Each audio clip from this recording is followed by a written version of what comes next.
Hello, everyone. Welcome to the Discovery of Self podcast, where together we co-create an experience, exploring different topics that will support our discovery of self and inspire us to keep on walking our authentic path.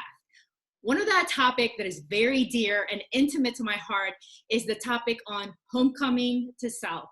So today we have another guest who is honoring us with her homecoming to self story. So I was drawn to Sara as I wake up one day and I am getting ready for my workout that morning, and Spotify just offer like, maybe you'd be interested to listening this to this other podcast. And sure enough, I was drawn because the title of her podcast is Discovery of Self Media. And I was like, wow. Self-discovery media. Thank you. Self-discovery media. And I was like, just like curious, like, wow, it's so amazing that we actually have the same title with just a very slight difference to it. And so I feel that everybody that we meet really in our lives reflect a part of us. It affirms what we believe. And then, as me and Sara were talking about earlier, what those things that are maybe shadow, which is very important. So I'm really excited to share with you and listen to hear Sara's story. So Sara, welcome to this energetic space.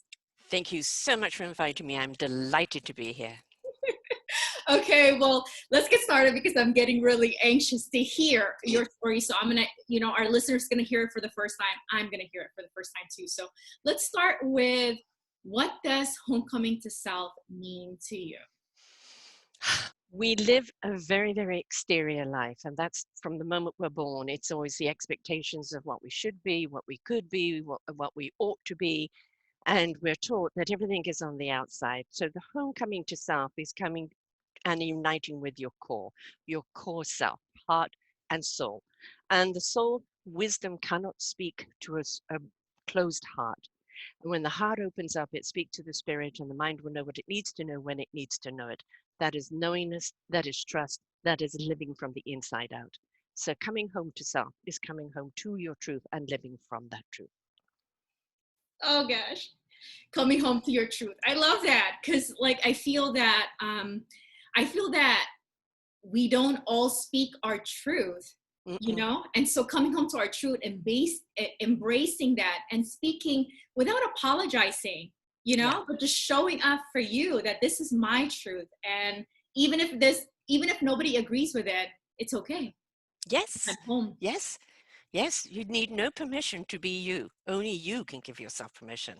Oh, you need no permission to be you. Only you can give yourself permission. Okay, so could you bring us a little bit closer and tell us your homecoming to self story? A long one. I'm old.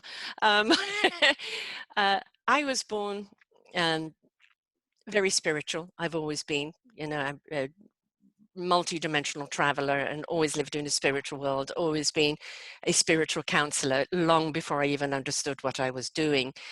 My problem was living as the human being, because living a human life is really hard. Living a spiritual life isn't at all. It's extremely easy. So it was always difficult for me to kind of step into my spiritualism and be the authentic me I'm meant to be, especially in a society that was not yet ready for it. And so there was the facade of me, and then there was the spirit of me. And very few people got to see the two together, because I could only reveal myself according to what people could accept. So it's been a long journey to stepping into the whole of me without apology, without anybody else's permission, and to be my true self and not have to try and fit into the human expectation that society dictates on you, and which kind of tears you apart. So I don't recommend it at all. Come together. The Beatles sang it, come together and be true to who you are, because that's your light, that's your truth. And this outside living, it's only get you in turmoil and chasing your tail the entire life. I feel like I'm right there. I'm like, okay, because everyone that I've interviewed so far, as we were talking about earlier, that reflection of me, it's like beaming to me and telling me That's exactly how you're Yeah, walking in. I there are no coincidences. There's never a coincidence, you No. know? It's like, especially now that I feel like in the last 2 years is when I've embraced my authentic self. And like what you were saying, Mhm. not separating the way I call it is divinity, not separating my divinity from my humanity. And I add my primal nature, but that I'm Yeah. integrating all of it and I'm embracing Yes. all of it. So I'm like, you were Yes. talking about it. I was like, oh my gosh, I'm right there. So Yeah. for me, And it's I talking. know it can be hard. I know it can be hard because, there are people who aren't going to get you. But we have to understand we're all resonating on different frequencies of that self-discovery. And you're going to resonate with somebody who's riding that frequency. I get you. I hear you. I see myself in you, or you're bringing myself out Mm. around you, right? But if you're around people that are still very trapped in that third dimensional thinking, they're never going to see you. And if you're seeking approval or seeking to be seen, you're going to go blind doing it. So you have to cut those ties and you have to step up into that higher frequency for yourself. And don't worry about who sees you or who hears you.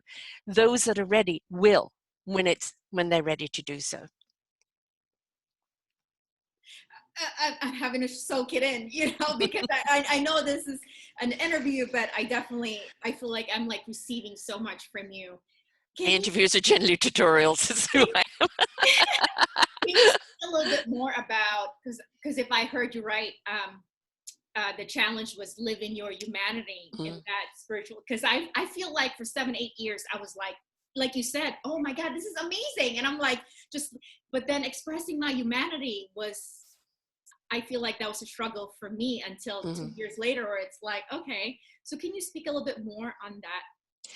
Well, again, it's that expectation of life, of who and how and what you should be, and we see it in social media. Everything is, how many people following you, how many likes, what are you worth, and so many people are chasing the illusion, and that they're losing themselves, and the true abundance and the true wealth. And the true enrichment has always been inside of you, waiting to come out. And the way it comes out in service. And when you step into that, you are truly stepping into your humanity, because now you're bringing your divine energy to other people. And in some way or other, you may be switching on the heart, their soul, their spirit, their mind. You may just even be giving them a soul hug, whatever they're going to get from you and whatever level they're ready to receive. But that's where that humanity really steps in, is when you become whole and abundant and enriched within yourself, and your cup runneth over and it pours out onto everyone else. But just living the human expectation life, the good job, the nice house, the good car, so many people following you in your life, that is, as I said, an illusional life that will always lead you empty. The true humanity comes when your soul and your heart is ignited and in purpose. And that's when you really truly see the enrichment of life. You sound very centered. Like you really sound Took a while to get very there. home, very Yes. home, just as comfortable as the couch I see you. Yeah, it As is you comfortable, described. yes. Exactly. Can you share some of the struggles maybe in the earlier stage of living and expressing that humanity piece? Mm. I bent myself into a pretzel trying to please everybody and trying to be what everybody wanted me to be. All I ended up with is backache, confusion, feeling a lack of worth, never being able to please everybody, or if you please them one time, you can't please them the next time. Nobody's seeing the value in you because they're only seeing in the value of what you can give them. And so after a while, I became depleted and there was nothing more for me to give. And I had to step into selfishness and pour that same energy I pour in other people onto myself and make my own self-discovery and step into my own value and worth based on my heart and soul, not anybody else's opinion. We have no control of what other people want from us or expect from us or view us. And quite honestly, it's got really nothing to do with us because that's their opinion. Don't don't break your back trying to change it or trying to please someone that is still living an exterior life and not an interior life, because you will never please them. They'll always be wanting more, or they'll always be wanting something else, because they're not yet on their soul journey. I'm like speechless. I'm just like right here. Everything you're saying is what I've experienced, and You're going through the process. You're awakening. That's beautiful. Allow. That's the biggest word. Allow. Yes, allow. That's it. Allow the soul Not to speak and the heart to resonate.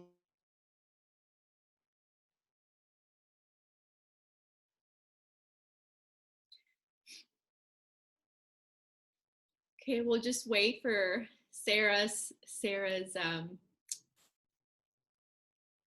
connection to come back and return.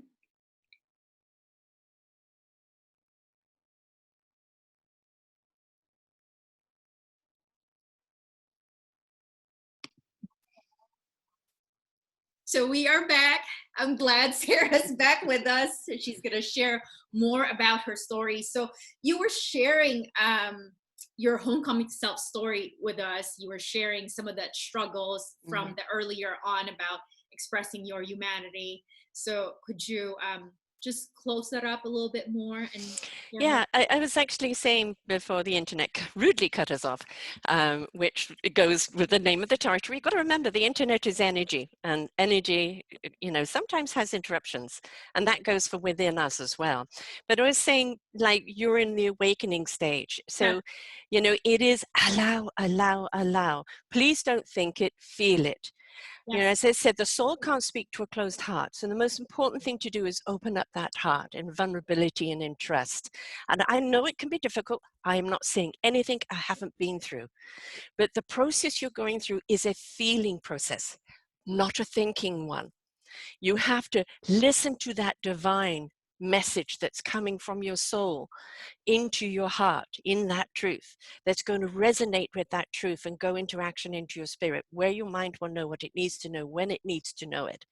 And when you allow the intellect of the heart, soul, and spirit to come into the equation, the mind has clarity. We've got to remember this is a database. And if we're only running in the mind, we're always, well, what if, yes, but.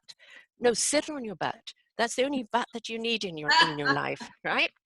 It is when, if the moment you get stuck in thought, you're stuck in a cycle and you're never able to go into action. When you step into the feeling of the truth and allow that truth to come up to you, you will know what to extract from the mind, the tools, the skills, the thoughts that are going to allow you to go into action.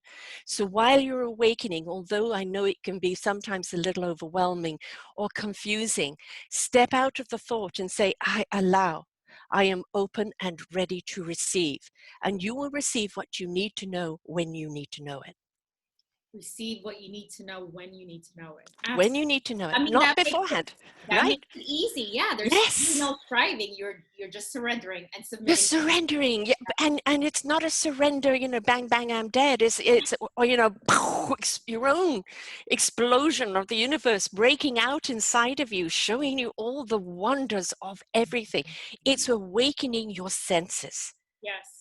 Which is a beautiful feeling. Yes, you can become hypersensitive, and that's where you then learn the boundaries of which energies to have around you, right? You learn to be more selective, but at the same time, that beautiful eruption of those senses of smell, of taste, of touch, of what you see, what you feel, how you interact, what life means to you. Oh, it's wonderful. Come on in, the water's great. Exactly. And I love how you're so passionate about this, and really I could tell that you're like so in the midst of your essence. Like I was talking to a friend about this, how I can tell when somebody really is operating in their goddess self, which to me it's like they are in their essence. They're not like, they're not up here, they're just flowing out. No, if I trusted what was up here, that's what sent me down wrong paths. It did, a lot of cul-de-sacs and a lot of cliffs, and no. So, could you share some of your homecoming to self practices? Well, breathe. Huge. Number one, we forget. You know, because it's so automatic, we sometimes don't consciously realize we're tensing up and we've forgotten how to breathe. So, you know, those really good releasing breaths. I release, I let go, and then I breathe in the possibilities, the knowingness. And, you know, I would say, anytime you're stressed, anytime you're in doubt, anytime you're feeling a little anxious, 3 very good deep breaths. It literally lines up your chakras. It lines up your soul and your heart and your spirit. And that's when the clarity can come in. So the breathing is really important. Don't take too seriously something that is somebody else's drama. Yes, you can be there for them, but if they're, you know, playing soap opera and you're trying to watch a musical, forget it. You know, they don't go together. You know?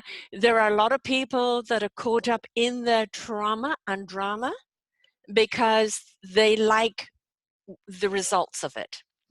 And, you know, it's going to wear and tear on their body. It's going to cause dis-ease, and it's going to manifest out in a negative way. So make sure you're not putting yourself around that. You can't help anyone until your cup is full. So don't try and help anybody deplete it.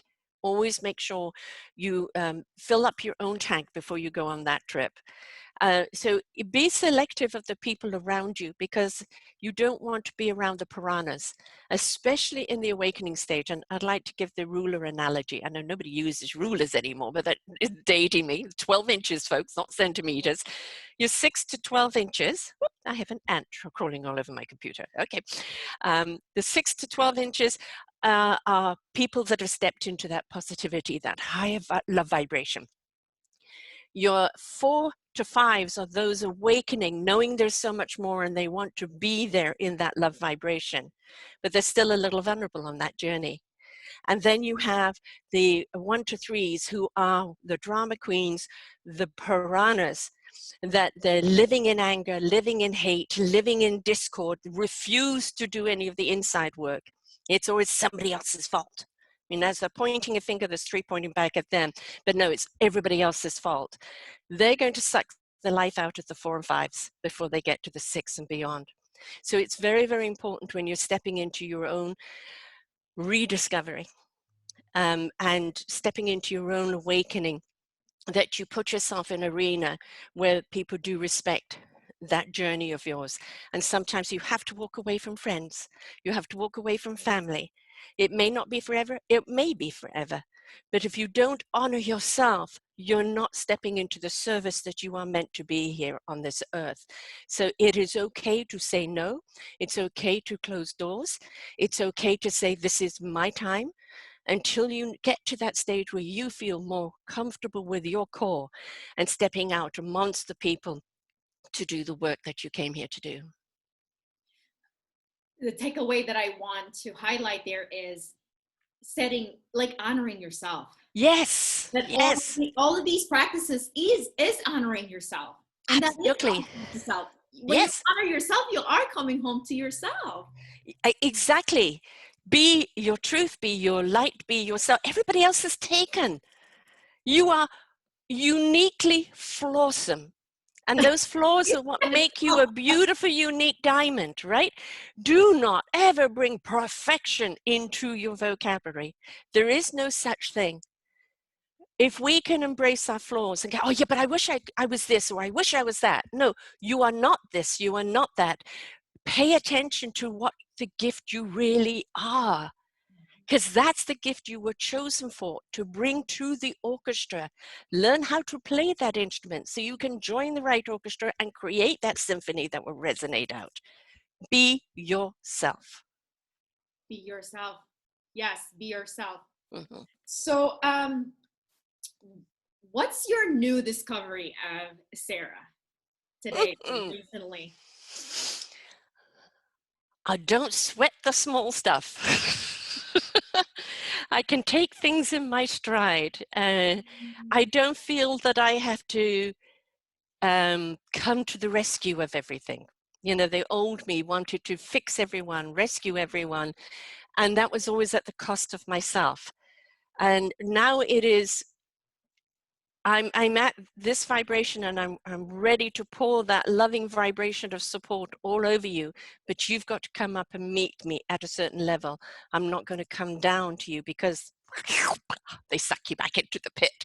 So yeah, I have set boundaries, and I am extremely happy to be me with myself alone. I don't need people around me. I like people around me, but I don't need people around me.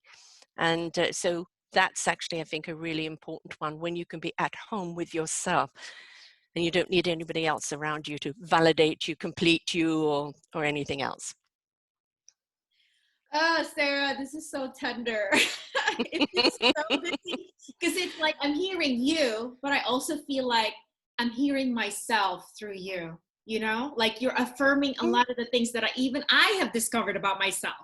And I was just saying last week to somebody about that, how um, I prefer compassion over empathy, because before I used to just be with everybody's emotion. Now I'm like, Mm-hmm. I can sit with you. Yes. I don't have to sit in the emotion with you.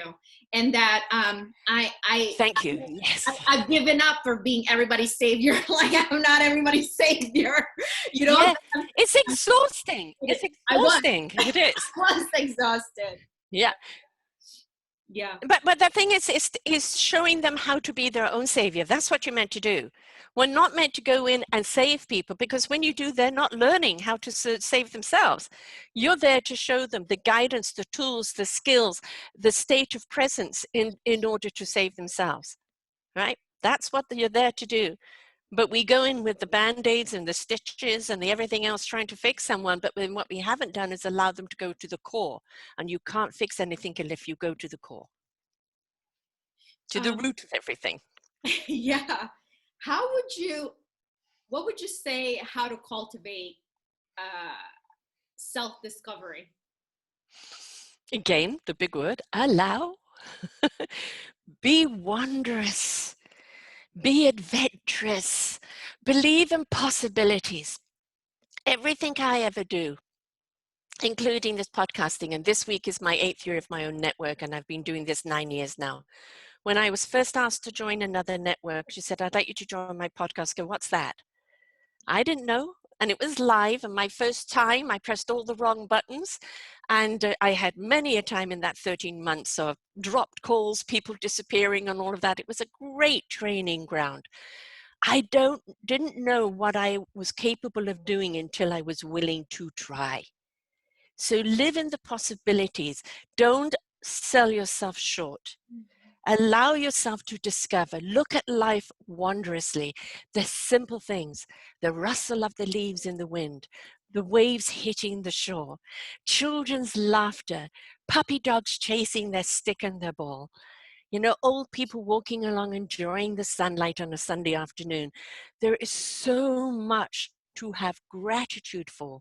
So if we could look at what to be grateful for instead of bitching about what we don't have and start looking at the gifts that we do have, then that will change that mindset, and then we can step into what's next.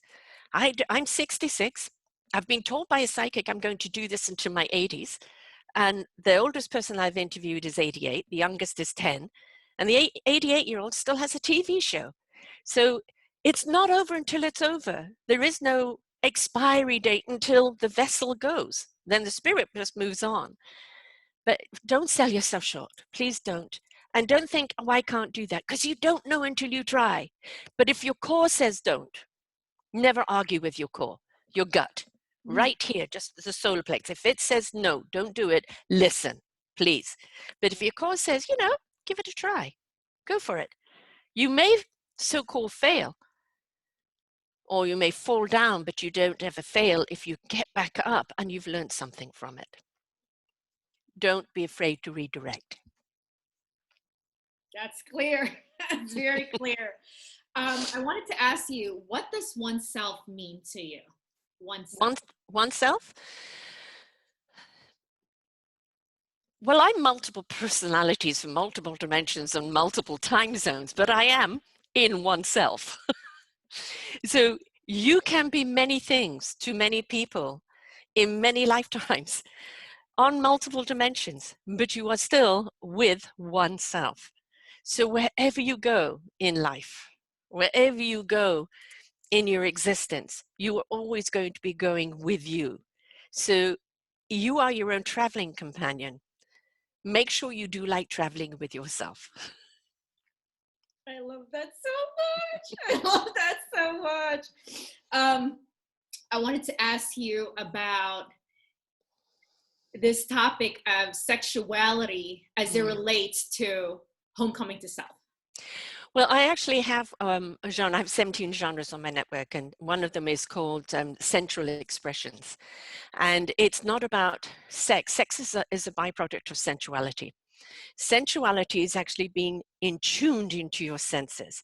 Everything about you, taste, touch, feeling, intuitiveness, compassion, empathy, it's all heightened into a heightened sense. Now, many, many times, can you pause for 1 second?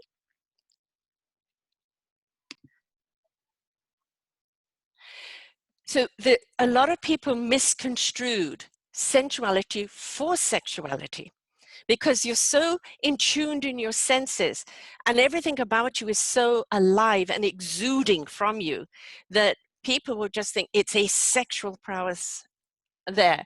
When you actually do become intimate with someone sexually, you are bringing all of your senses to that table.